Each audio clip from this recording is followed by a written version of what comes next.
Hi, I'm Greg Jeffers. Today I'd like to talk to you about the American Civil War. But before I do, I'd like you to watch this clip. Faggot ass Caribbeans back to them motherfucking take them back to Europe with y'all. Yeah, me too. Gay ass Caribbean African shit. Shit's annoying. Fucking gay ass gorilla looking. Shut up, your ugly body. Nasty ass mutating, permutating, corrugating, etiolating skin. Shut up, your body don't even last long enough. I'm gonna look younger than him by the time he's my age. I don't care about them ugly ass kids in your race. Shut up. Fucking plastic ass body. Little debilitated, enervated, emasculated, feeble, incapacitated, indisposed, emaciated, attenuated, tenuous body. I don't care about you. Shut up, you white monkey. You a dog in this country. You're a fucking dog.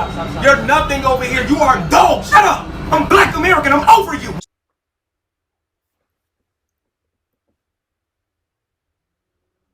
Can you imagine? Anyway, the pre-industrial period of colonial and revolutionary America stretched for some 220 years, from 1600 to 1820.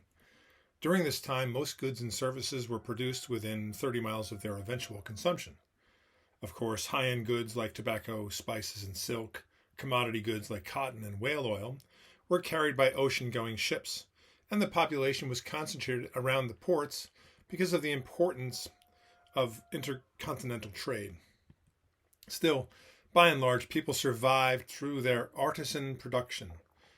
That is, what they produced at their homes, barns, fields, and workshops. This was not the 1950s. June Cleaver was not home vacuuming in high heels, pearls, and a dress. Men, women, and children over the age of 4 had to work, and work hard, to keep food on the table and firewood in the hearth.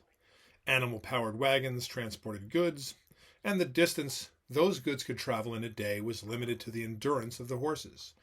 Railroads, trucks, and paved roads did not exist. Oxen pulled the heavy loads on the farm, and horses and mules plied the highways. For people who have never harnessed a team of horses, or yoked a team of oxen, or cut and split enough firewood to survive a winter, it is difficult to understand the physical demands of life in the pre-industrial period. And then came the Industrial Revolution. Industrialization happened so fast that President-elect Andrew Jackson traveled to Washington by stagecoach for his first inauguration, but took a train home just 8 years later. From horse and carriage to trains in 8 years, the pace of change was breathtaking. Unfortunately, it wasn't fast enough to prevent the American Civil War, the primary subject of today's talk. I dare say that most of what the average American believes about the American Civil War is what they were led to believe by the indoctrination camps posing as public schools and universities. Most of what you have internalized, you were forced to go along with or get a failing grade. That's how indoctrination works in academia. Think about this. How often were you encouraged to think about the men who were killed and wounded during the American Civil War? Never. The story was always about the hero, Abraham Lincoln, and the oppressed slaves. Lincoln, the great emancipator. Never Lincoln, the murderous and incompetent tyrant who slaughtered 20% of the young white men living in America at the time. That's right, between 1 in 4 and 1 in 5 American men between 18 and 30 died of their wounds on the battlefields, or from diseases that swept through the camps, both military and prisoner of war camps, because this was the first war of the industrial age, and neither side was prepared for the carnage.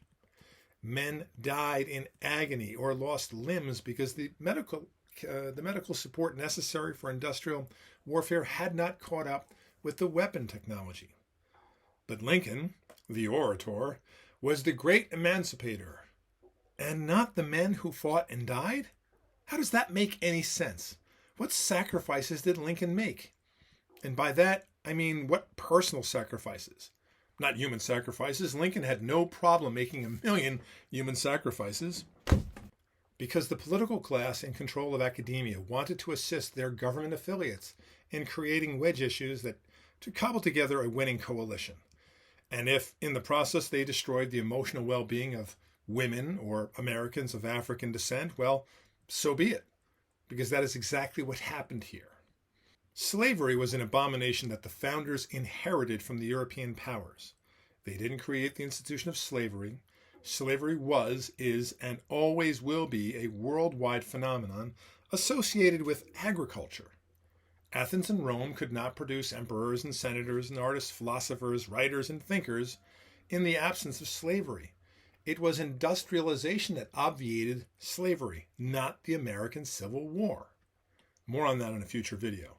But the anti-fossil fuel people might like to follow along, as it was fossil fuels that powered the industrialized farming equipment that truly ended slavery. Administrations did then what they do today. They double down over and over to remain in power. And the result was the violent and disease-filled deaths of, by my estimate, about 1 million young men, or roughly 20% of the young men alive in America at the time.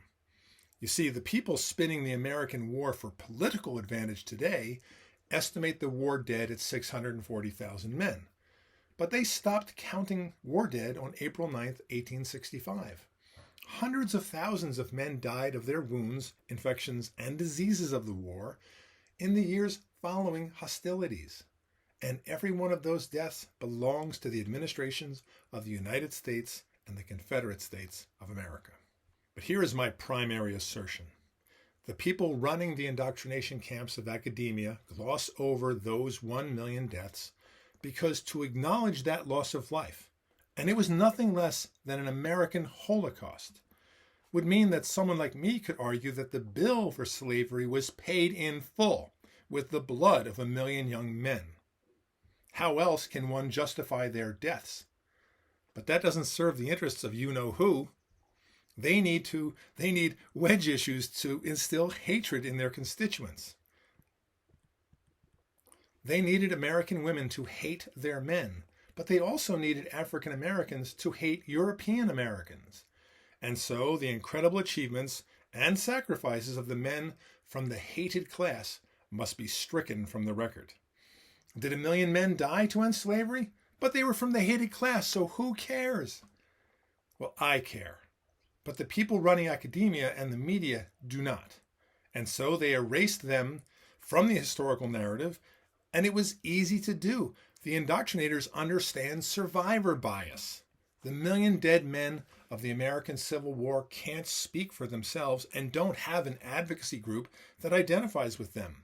Hollywood makes movies about Lincoln, but not the 1 million men and their families who suffered and died an ignominious death on the bloody fields of the world's first industrialized slaughterfest. And the publishing and media industries, with help from their handmaidens in academia, paint this invisible. Just 5 corporations publish, and more importantly, edit, over 90% of the books sold in the English-speaking world. And they censor everything that violates the narrative spun by the crazy people running the asylum. George Orwell would be impressed. The video at the beginning of this podcast was filmed a few days ago on a subway in Manhattan. And I'm sorry to say that there is systemic racism in America.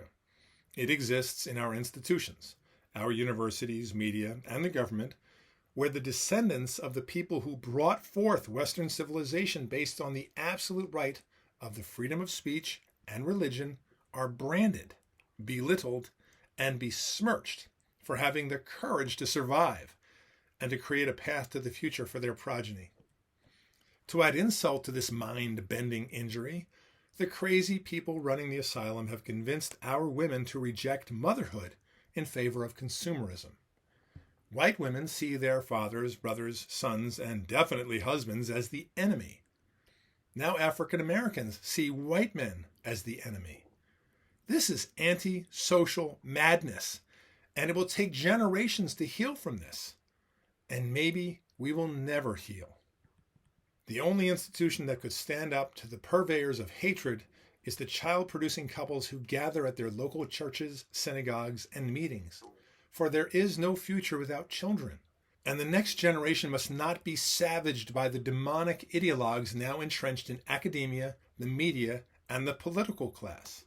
The next generation must be given an opportunity for life, liberty, and happiness, not an endless stream of propaganda and vitriol. That's it for me. Thank you. I'm Greg Jeffers for the American Quaker Friends Church.